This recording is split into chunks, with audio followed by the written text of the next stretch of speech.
বিসমিল্লাহির রহমানির রহিম। সম্মানিত সুধী সকলকে আমার আসসালামু আলাইকুম। আশা করছি সকলে ভালো আছেন এবং সুস্থ আছেন। আমরা আজ উপস্থিত হয়েছি আপনাদের ছোট সোনামণিরা যারা আমাদের দ্বিতীয় শ্রেণীতে পড়াশোনা করছে। তাদের আজকের যে আলোচনা সেটি হলো গণিত। আমরা গণিত বিষয়ে আজকে যেটি দেখিয়ে দেওয়ার চেষ্টা করব সেটি হলো আমাদের কিছুদিন আগে আমরা দ্বিতীয় শ্রেণীর কিছু বিষয়ের উপরে কথাঙ্ক দিয়েছি, সেটি বইয়ের ভেতর থেকে এবং বইয়ের বাইরে থেকে।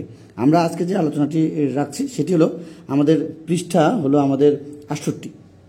এই 68 পৃষ্ঠা থেকে আমরা আমাদের ছোট সময়দের কয়েকটি পর্বে ভাগ করে নেব এবং এই কয়েকটি পর্বের মধ্যে আজকের যে পর্বটি সেটি হলো আমাদের পর্ব 1।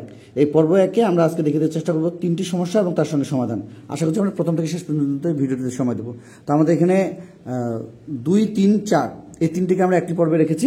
2, 3, 4 অবশ্যই আপনারা আপনাদের ছোট সময়দের বইটি রাখবেন 68 পৃষ্ঠায়। শ্যামল এত টাকা নিয়ে বাজারে গেল এবং সে এত টাকা খরচ করে তার কাছে কত টাকা থাকলো। একটি ক্রিকেট খেলায় বাংলাদেশ দল এত রান করেছে এবং শ্রীলঙ্কা দল এত রান করেছে।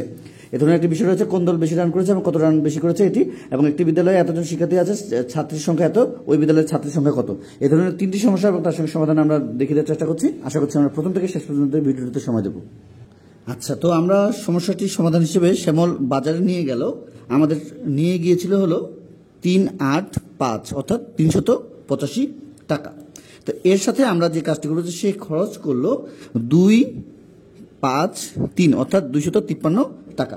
এখন যদি খরচ সে করেছে তার কাছে কত টাকা থাকবে এই ধরনের সমস্যার জন্য আমরা যে কাজটি করবো, আমরা আমাদের ছোট সুন্দর এই ধরনের সমস্যাকে আমরা বিয়োগ দিয়ে সমস্যার সমাধান করানোর চেষ্টা করবো। তাহলে এখানে আমরা দেখতে পাচ্ছি একক, দশক, শতক 3টি করে সংখ্যা রয়েছে এবং এখানে রয়েছে একক, দশক, শতক 3টি করে সংখ্যা রয়েছে। এখানে 5 থেকে 3 চলে গেলে 2 এবং এখানে 8 থেকে 5 যদি চলে যায় 3 এবং 3 থেকে 2 চলে গেলে 1 অর্থাৎ 132 টাকা তার কাছে থাকলো। এবং আমরা এখানে দেখতে পাচ্ছি যে তার কাছে থাকলো 132 টাকা। উত্তর হিসেবে আমাদের যে বিষয়টি দেওয়ার কথা সেটি হলো 132 টাকা।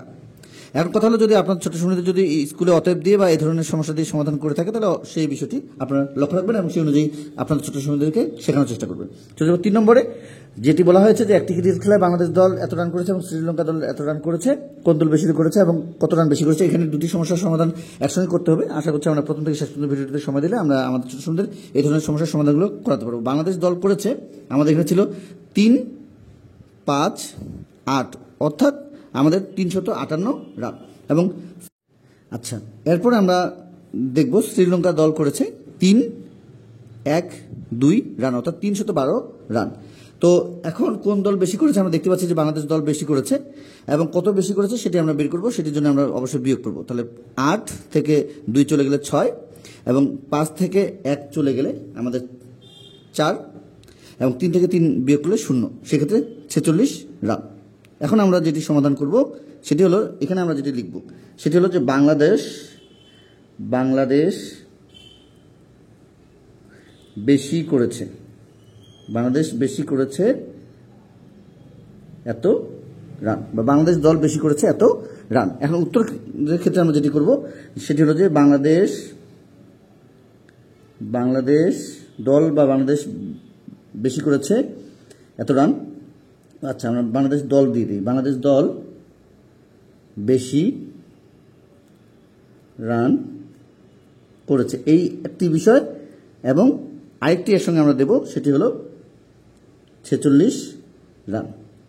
আমরা দুটি একসঙ্গে দেওয়ার চেষ্টা করব যেন আমাদের ছোট ছোট যেহেতু প্রশ্নে 2টি বিষয় বলা হয়েছে যে কোন দল বেশি রান করেছে এবং কত রান বেশি করেছে, তাহলে বাংলাদেশ দল বেশি করেছে এত রান। তাহলে আমরা এখানে বাংলাদেশ দল কথাটি দিলে আরও সুবিধা হবে আমাদের ছোট সময়দের জন্য, এটি আমরা খেয়াল করবো এবং এই অনুযায়ী আমাদের ছোট সময়দের বোঝানোর চেষ্টা করবো। তো আমাদের 4 নম্বরে আমাদের যেটি দেওয়া ছিল যে একটি বিদ্যালয়ে এতজন শিক্ষার্থী আছে, ছাত্রীর সংখ্যা এতজন, ছাত্রের সংখ্যা তাহলে কত হবে। তাহলে এই ধরনের সমস্যার জন্য আমরা যে কাজটি করবো সেটি হলো 4 নং। আমরা দেখতে পাচ্ছি একটি বিদ্যালয়ের শিক্ষার্থী আছে আমাদের 5, 4, 2 জন অর্থাৎ 542 জন। ছাত্রীর সংখ্যা আমাদের এখানে রয়েছে 2, 9, 0 অর্থাৎ 290 জন। এখন এক্ষেত্রে আমরা যে কাজটি করব সেটি হলো যে আমাদের ওই বিদ্যালয়ের ছাত্রের সংখ্যা কত, এই ধরনের সমস্যার জন্য আমরা যে কাজটি করবো যে বিয়োগ করব। তাহলে 2 থেকে এখানে 0 বিয়োগ যাবে 2 এবং এখানে আমরা দেখতে পাচ্ছি যে 10-এর ঘরে 4 এবং এখানে নিচে 9 অর্থাৎ এখানে আমরা 10 যোগ করব। 14 থেকে যদি আমরা 9 বিয়োগ করি তাহলে আমাদের 5 হাতে 1, ওই একটি এখানে আমরা কেটে দিব, 4 হবে, 4 থেকে 2 চলে গেলে 2 অর্থাৎ 252 জন। উত্তর হিসেবে আমরা যে কাজটি করব সেটি হলো যে 252 জন। যদি আপনাদের ছোট সময়দেরকে স্কুলে অতএব দিয়ে শেখানোর চেষ্টা করে এখানে, তাহলে আমরা অতএব দিয়ে শেখানোর চেষ্টা করবো।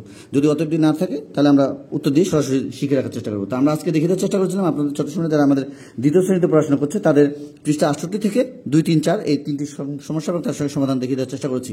আশা করছি আজকের ভিডিওটি ভালো লেগেছে। যদি আজকের ভিডিও ভালো লেগে থাকে অবশ্যই চ্যানেলটি সাবস্ক্রাইব করে পরবর্তী আপডেট পাওয়ার জন্য আমাদের সঙ্গে থাকবেন। যা পূর্বে আমাদের চ্যানেলটির সঙ্গে ছিলেন সকলকে জানাচ্ছি অসংখ্য ধন্যবাদ আমাদের পাশে থাকার জন্য। তো আজকে এই পর্যন্ত সকল সুস্বাস্থ্য কামনা করে, আপনাদের ছোট সমুদ্রের সুস্বাস্থ্য কামনা করে অন্যান্য পর্বগুলো দেখতে আমাদের সঙ্গে থাকুন এবং অন্যান্যদেরকে ভিডিওগুলো দেখার জন্য অবশ্যই একটি করে শেয়ার করে, একটি লাইক এবং কমিউনিটিতে গিয়ে একটি কমেন্টস করে আপনাদের ছোট সমুদ্রে আর কি ধরনের ভিডিও প্রয়োজন রয়েছে সেগুলো আমাদেরকে জানাতে ভুলবেন না। তো আজকে এই পর্যন্তই, খোদা হাফেজ।